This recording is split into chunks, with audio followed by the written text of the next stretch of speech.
ചില ആളുകൾക്ക് ഒരു മനുഷ്യനോട് വ്യക്തിവൈരാഗ്യം തീർക്കാൻ വേണ്ടിയിട്ട് ആ മനുഷ്യനെ കുറിച്ചുള്ള കള്ളക്കഥകൾ അയാളുടെ നാട്ടിൽ പ്രചരിപ്പിക്കും, സോഷ്യൽ മീഡിയയിലൊക്കെ പ്രചരിപ്പിക്കും.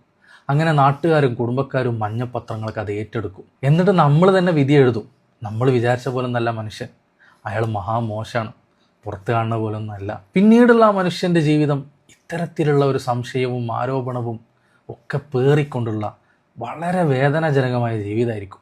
എന്നാൽ ആ മനുഷ്യൻ്റെ ഉള്ളിലുള്ള ഏറ്റവും വലിയ വേദന ഇത്തരത്തിലൊരു ആരോപണം വന്നല്ലോ എന്ന് മാത്രമായിരിക്കില്ല. ഏറ്റവും അടുത്ത മനുഷ്യന്മാർ പോലും ഇങ്ങനെ ഒരു അപവാദ പ്രചരണം വന്ന സമയത്ത് ഒന്ന് ചേർത്ത് നിർത്തി എന്താണ് സംഭവിച്ചത്, ഇതിലെന്തെങ്കിലും സത്യമുണ്ടോ എന്ന ഒരു ചോദ്യം പോലും, ഒരു വാക്ക് പോലും ആരുടെയും ഭാഗത്തു നിന്നുണ്ടായില്ലല്ലോ.